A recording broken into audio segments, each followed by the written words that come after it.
ও কাদের ভাই, হাসু আপাই কি রাজনীতিতে আসবে? আর রাজনীতি করবে না, হাসু আপাই কোথায় গেছে? মুসলেকা দিয়ে পালিয়েছে। হাসিনা খালা কি বলো?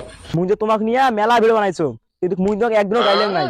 কিন্তু সিদ্দিক ভাই আছে না, সিদ্দিক ভাই তোমাকে অনেক গাইলাইছে। আচ্ছা, যদি তোমাকে কোনদিন দেখতে পাইছেন তাহলে কি সিদ্দিক ভাই সাইড দিবেন? একটাকেও ছাড়বো না, এটা হলো বাস্তব কথা। সিদ্দিক ভাই এবার তোমার খবর আছে। আমার তো তার সময় নাই।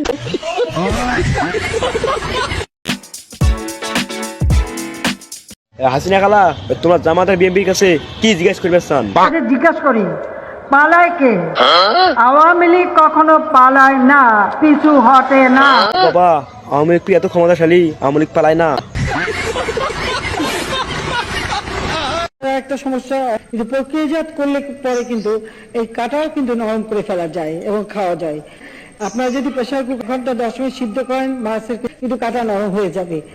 বাচ্চাদেরও খাওয়াতে পারবেন, এতে কোনো অসুবিধা হয় না। আপনার বুদ্ধি ভালো। সাবেন দেওয়া হয়েছে, এরপর যদি আরো কিছু ডিমান্ড করে তখন কি করবেন?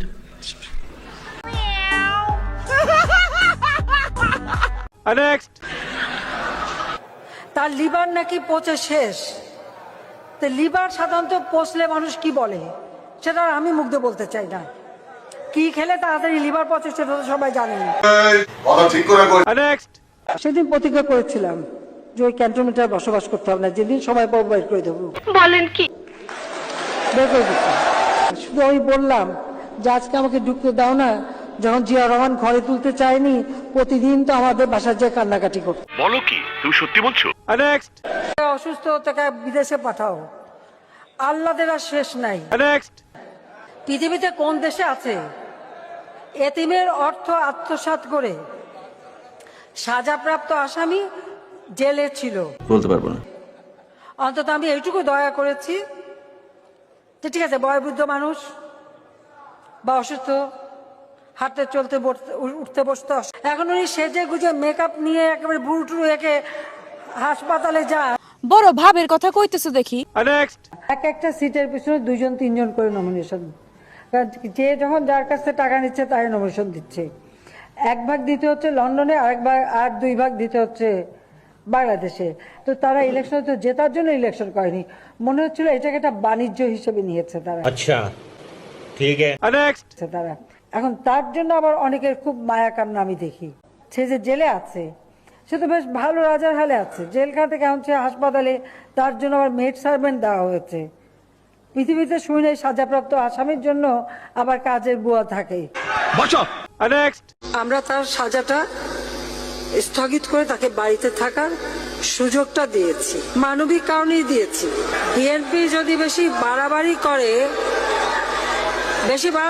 আবার জেলে পাঠিয়ে দেবো। কোন কি?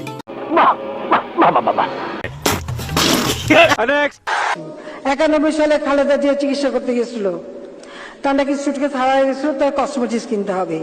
তো কসমেটিক্স কিনতে গেছে, মোর্শেদ খান তো এমনি একটু কিপটা মানুষ, সেখানে বিল উঠছে $60,000। ওটা তো মোর্শেদ খান প্রায় ফিট হয়ে পড়ে। $1 আমার কিনে দিতে হলো। আর তারপর আবার তার কাছে নমিনেশনের জন্য টাকা চেয়েছে, টাকা চাওয়ার পরে সে বলছে আমি ইলেকশন করবো না। তাদের নেতাকে খালেদা জিয়া এতিমের অর্থ আত্মসাৎ করে কারাগারে সাজাপ্রাপ্ত। আমি দয়া করে তাকে বাসায় থাকতে দিয়েছি, তার সাজা ভোগটা স্থগিত করেছি। আমি বিশ্বাস করি না। কত বড় অপমান!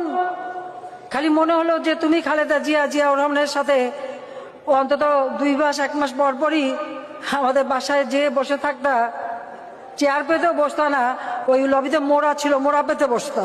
তার জন্য দয়া দেখাতে হবে, তো দয়া তো দেখিয়েছি, আর কত দয়া দেখাবো? এর বেশি আর দয়া আমাদের পক্ষে দেখানো সম্ভব না।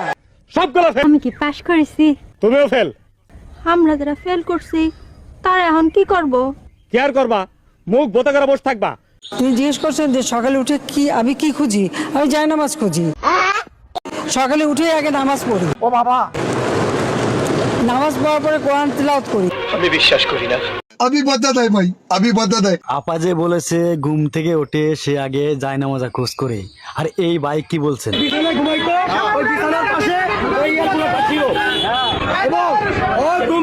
মিনিমাম আমার ফোনে সব ভিডিও ক্লিপ আছে। হ্যাঁ, ওর রুমে কোনো মানে মুসলমানের কোনো নাই, ধর্মীয় কোনো আপা যে উল্টা পাল্টা কথা বলতো, মূল কারণ হলো এই জায়গা। আপার রুমে বিদেশি মদ পাওয়া গেছে। এই বেড়ি রাত বেড়াড়ি খাইতো আর দিন বেড়ে উল্টা পাল্টা কথা বলতো। প্রমাণ দাও, প্রমাণ দাও।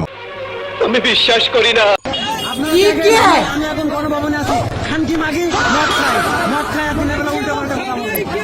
দুনিয়াতে যত বন্ডামি আছে সব বন্ডামি এই মহিলার ভিতরে ছিল। আমার 2 মেয়ে নুসাত নামিরা, আমি যেরকম সারাক্ষণ ওদেরকে বুকে আগলে রাখি, ইনশাল্লাহ আমি আপনাকে কথা দিচ্ছি এই ঢাকা 10 আসনের 2 কন্যা হিসাবে মাননীয় প্রধানমন্ত্রী শেখ হাসিনা এবং ছোট আপা শেখ রেহানা, আপনাদের দুজনের দায়িত্ব আমার। আমি আপনাদেরকে এই এলাকায় দেখে শুনে রাখবো ইনশাআল্লাহ। আজ আমাদের মাঝে দক্ষিণের বাতাস হয়ে এসেছে মাননীয় প্রধানমন্ত্রী। মাননীয় প্রধানমন্ত্রী, আপনি এসেছেন আমার এই এলাকায়।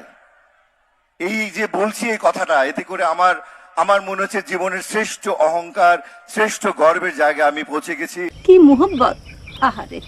কারণ আপনি আমাকে এমন একটি আসন দিয়েছেন, বাংলাদেশের সবচাইতে ঐতিহাসিক আসন, বাংলাদেশের সবচাইতে গুরুত্বপূর্ণ আসন। সামনে তাকালেই সে 32 নম্বরের বাড়ি, যেখানে আপনি বেড়ে উঠেছে ছোট আপা শেখ রেহানা সহ বঙ্গবন্ধুর পুরো পরিবার। ওরে সিটা